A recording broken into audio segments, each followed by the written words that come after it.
nii, Märt näitab mulle veel viimast, mis iganes ta näitab mulle. Kust saab gaasi? Süüa saaks.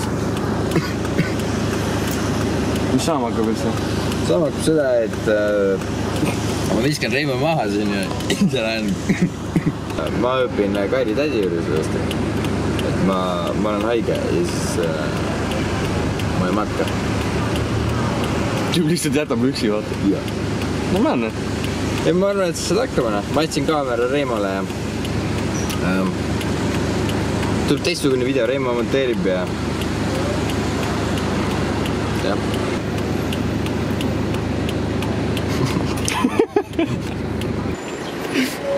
Davai. Nojah, nii palju siis sellest. Nüüd olen mina see vlogger, kes hoiab kaamerat ja räägib tänaval niimoodi naljakalt iseendaga. Aga küll harjub ära. Et praegu siis lähen, võtan matkapoest gaasi ja siis põhimõtteliselt lähen kuhugi ranniku poole. Et seal pidavad kõige ilusam olema ja piltide järgi mulle endal tundus ka nii. Et siis plaan ongi siuke.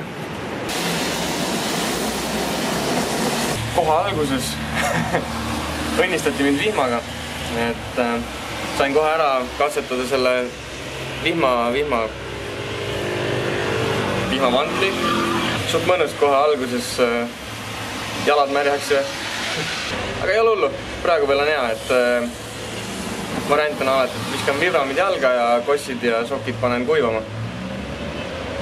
Aga vihmaga lihtsalt ei ole väga tore kõndida.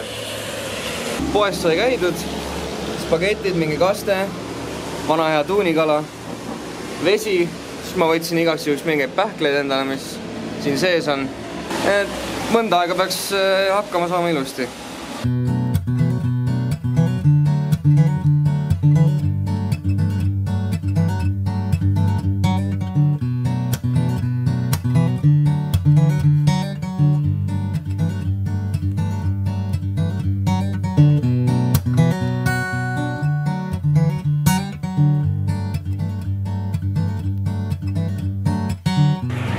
Mapsist enne vaatasin, et puumärk ja funpark oli, et lähen sinna, et äkki seal saab rahulikult chillida.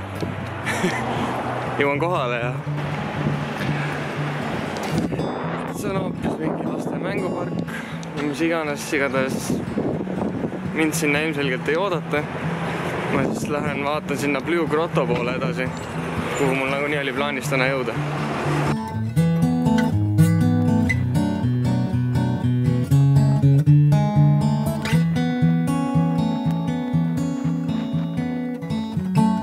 Samas lõunasöögi leidsin siukse kivise koha, kus on natuke tuulevarju ka.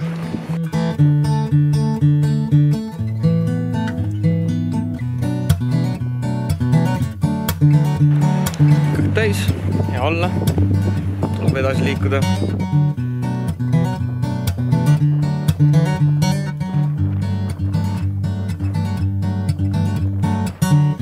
Siukseid asju igal pool enam ei näe.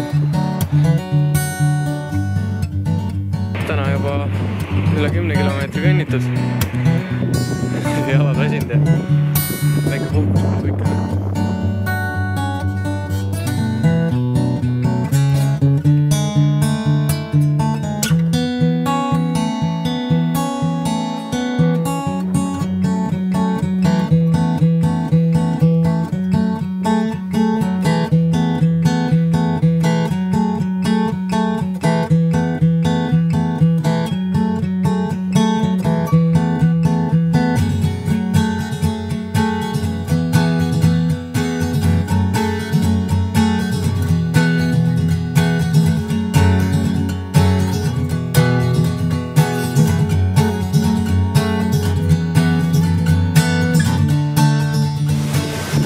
Ma arvan, ma leidsin täna ööbimispaiga ka.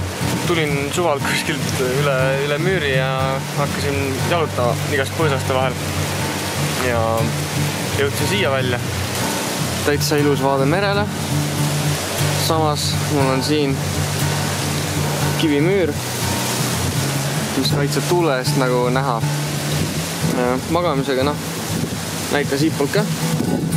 Enam paneme sinna müüri, et ta sätikski maha. Tegelikult ei ole hullu, natukene ebamugav võib-olla siin, aga vähemalt on tuulevaikne, tõenäoliselt külm ei hakka. Eks ma hommikul ütlen. Puhkan natukene, süüa ja kui enam pimedaks läheb, siis paneb magama ära. Hommikul jälle enam-vähem mingi kell üles ja ma arvan, et ma naudin natukene siin vaadata, sest siin on tuulevaikne ja kokkan siin rahulikult, teen paar kohvi ja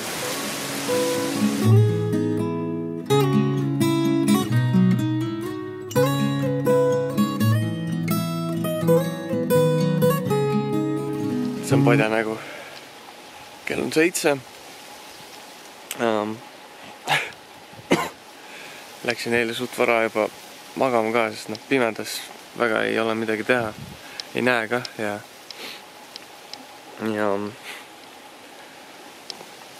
öösel hakkas tibutama. Siis mõtlesin, et teen selle vastu midagi. Ehitasin endale siin sihukese varjualuse.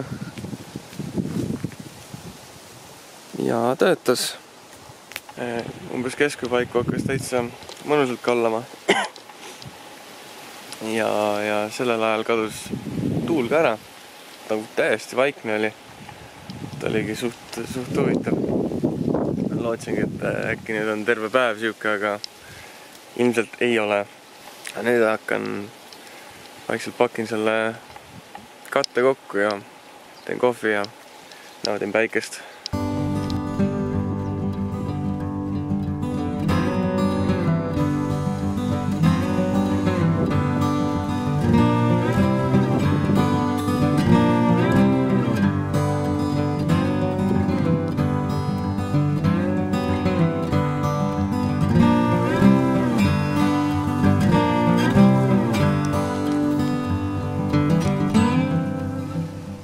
Tegelikult tahaks täiega siia pesitama jääda, aga vesi on otsas. Võtsin eile 2 liitrit, tegin 2 korda süüa ja kuna ma kõndisin hästi palju ja vedeliku kahtust oli ka mõnusalt, et siis ma nagu jõin ka. Ja praegu ongi niimoodi, et päris hea joogijanu on, aga lähin pood, ma isegi ei kujuta ette, kus on. Ma peangi seal minema natuke sotsialiseeruma inimestega. Kastasest väljas. Nüüd lähen poodi otsima. Tundub, et siit samas saab tegelikult vett juba.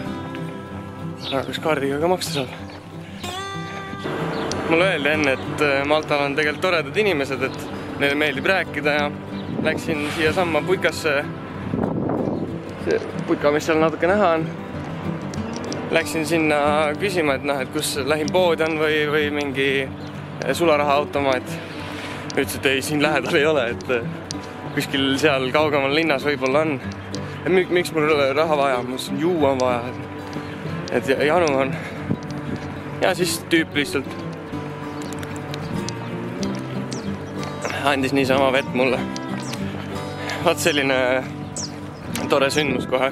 Nüüd siis lähengi kõnnin sinna Rabatlinna äkki oli, et seal saan võib-olla raha välja võtta ja käia ja näha midagi veel.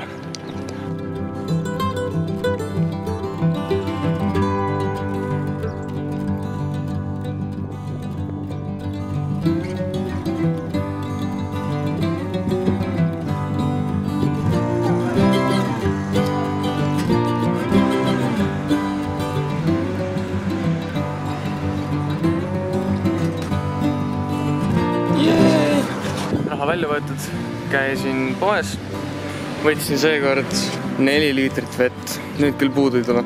Mul on veel väike pudel ka alles, mis mulle anti. Võtsin tuunikala veel juurde, sest see oli odav. Kummikommi, väike suhkrupauk ja hea tuju ning natuke on rohelist ka vaja. Praegu küll see kott kerge ei ole. Aga kergem ikka kui Itaalia reisil. Uskumatult palju ikka mahutab. Siin ikka staffi on küljes ja sees ja igal pool. kõndima hakates juba mõtlesin, et võiks mingi rahuliku koha leida, kus saaks rahulikult kokata, et kell saab juba 12 ja ma tegelikult pole hommikuski söönud. Et oleks mõistlik midagi natuke süüa. Ja leidsin täitsa mõnusa koha. Vaade on siin enam-vähem kena ja niisugune rahulik külatee, kus tõenäoliselt autosid väga ei sõida.